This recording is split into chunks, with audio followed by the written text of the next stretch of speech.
Assalamualaikum warahmatullahi wabarakatuh. Jadi hari ini saya akan membentangkan inovasi digital saya. Jadi nama saya Masyita binti Madrus daripada PISMP PI 1619.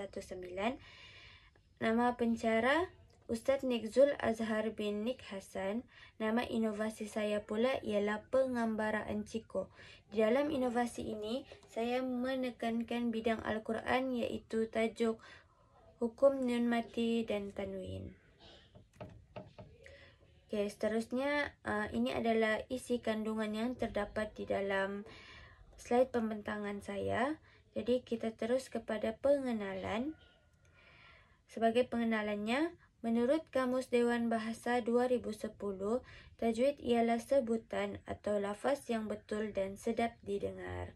Menurut Farhan 2020, bagi sesiapa yang ingin membaca Al-Quran, wajib ke atasnya mempelajari ilmu tajwid yang asas. Dan ini bagi mengelakkan dari tersilap ketika membaca yang boleh membawa kepada perubahan lafaz dan makna, sedangkan keduanya adalah kesalahan besar dalam pembacaan Al-Quran. Okey, jadi rasionalnya kenapa saya buat penggambaraan inovasi penggambaraan Ciko ini ialah murid dapat mengetahui hukum nun mati dan tanwin dengan betul dan lebih mudah. Menurut Rashidah 2015, isu penguasaan Al-Quran pada peringkat sekolah rendah perlu diberi perhatian secara serius kerana kegagalan menguasai Al-Quran memberi kesan kepada beberapa aspek dalam kehidupan anak-anak, terutamanya dalam amal-amalan Islam. Pernyataan masalah pula di dalam slide ini ada dua. Yang pertama, murid sukar untuk mengingat hukum nun mati dan tanwin. Yang kedua pula, murid kurang minat untuk mempelajari ilmu tajwid, termasuklah hukum nun mati dan tanwin. Menurut Hamir 2019, guru pendidikan Islam seharusnya menggunakan kepelbagaian kaedah, teknik dan pendekatan dalam pengajaran dan pembelajaran supaya dapat membangkitkan minat murid untuk terus mempelajari ilmu tajwid. Objektif inovasi ini pula adalah murid dapat menyatakan hukum nun mati dan tanwin. Yang kedua pula, murid dapat menyenaraikan huruf hukum nun mati dan tanwin dengan betul dan tepat. Skop dan limitasi pula, inovasi ini saya lebih fokuskan kepada murid darjah 3 dalam bidang tajwid, nun mati dan tanwin. Okey, seterusnya ialah kepentingan dan impak. Okey, antara kepentingan yang impak di dalam inovasi ini, yang pertama sekali, permainan yang menarik dan bersesuaian dengan tahap murid, iaitu murid tahap 1. Seterusnya, murid boleh mengakses secara berulang kali kerana inovasi ini dibuat secara digital.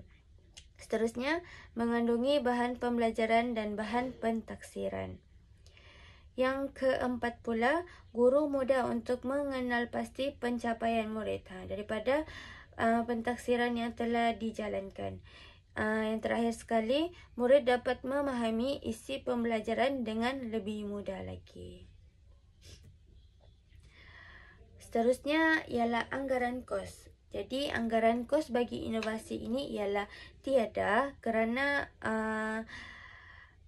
penggunaan untuk inovasi ini adalah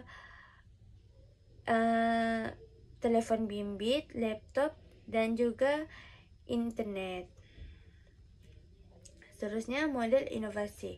Jadi, model inovasi yang telah saya hasilkan ini ialah model creativity.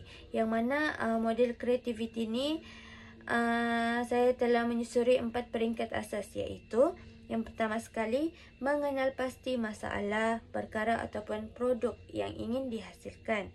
Yang kedua, membiarkan perkara tersebut bermain dalam pemikiran sehingga timbul idea untuk menyelesaikan masalah. Yang ketiga pula, membuat uji kaji idea atau pelaksanaan idea bagi menentukan keupayaannya dalam menyelesaikan masalah. Dan yang terakhir, penyelesaian masalah.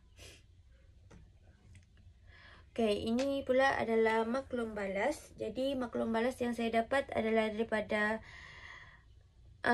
pada 23 November 2021 daripada Izzatul Syazwani binti Ismail.